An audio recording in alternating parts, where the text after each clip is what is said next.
Well, let's stick with this story. Now we can speak to Mana Yegani. She's an immigration lawyer working in Houston. Mana Yegani, thank you very much for joining us on TRT World. I know it's a very busy day for you. Just tell us what work you've had to do so far today dealing with clients who have been stopped at the border.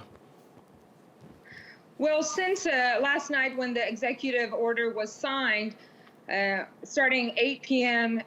Houston time, we became aware of problems in the airport, and a group of attorneys decided to stay up all night and monitor the situation. We were sharing information with each other, and basically it was a drastic situation in the airports where individuals were being denied entry. I mean, have you ever, of course this is so unique, but have you ever come across something like this where a law comes into force and then you're forced to react so quickly when there's not much detail exactly how it's meant to be enforced? Correct, and frankly, it is not a law. It is an executive order, and it is constitutionally not valid because people's due process rights are being violated here. It is a prejudice towards Muslims because the majority of countries listed are all Muslim nations. And frankly, many of these people have valid visas. They've been interviewed by the U.S. consulate. They have received security clearances, and it has turned into an absolute chaos. Families have been separated. There are many students, PhD students, engineering students, who have lives here in the United States. They're in school, they have apartments, cars. They've been separated from their lives here. And now we are getting word that permanent residents, green card holders, will not be able to be admitted into the United States. Well, these are people who are residents of the United States. They have a life here, they have children here who go to school here. Most of them, their children are US citizens. And frankly, we will not stay quiet for this. We will have lawsuits in court, and we will challenge this executive order.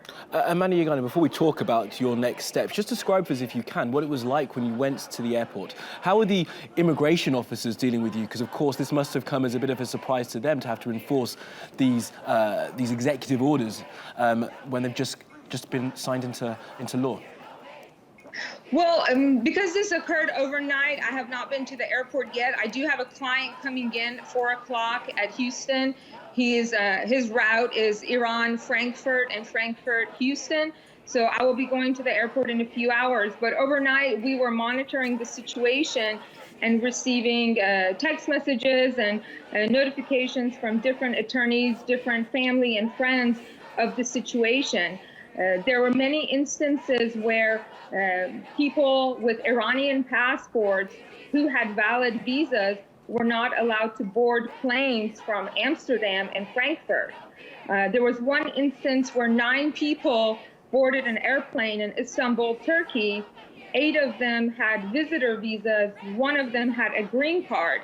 After they boarded the airplane, they were asked to depart the plane by security agents and the airline agents, and they were told that they had received a message from U.S. Customs that because they had Iranian passports, they would not be allowed to fly on that airplane to go to the United States. Mana Yegani, then finally, you've said that you're going to take this further. What are the next steps for yourself and your colleagues in the legal profession in the United States? Where do you take this to, and what do you hope to get for your clients, other than just being allowed into the United States? Well, frankly, I'm sure you're aware of the 2 Iraqis in New York who were stopped at JFK. The first legal action has been taken where a lawsuit was filed.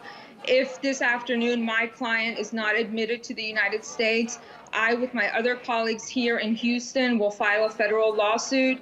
The lawsuit that was filed in New York, it was filed in New York pertaining to the individuals at JFK. So the next step would be to file a lawsuit in federal court and ask a federal judge to put an injunction on this executive order. What an injunction is that a federal judge has authority to put a temporary stop on this presidential order until further legal action is taken to see if this matter is constitutional or not. And when would that be filed, just as quickly as you can, please, Mana Yegani? In my instance, it would depend on the outcome of my client's case arriving at 4 o'clock Houston time. But, you know, right now it's Saturday in the United States, so most likely the lawsuits will be started filing Monday morning. Okay, well, we'll pick this up again, of course. Mana Yegani, thank you very much for joining us, immigration lawyer there from Houston, Texas. Thank you.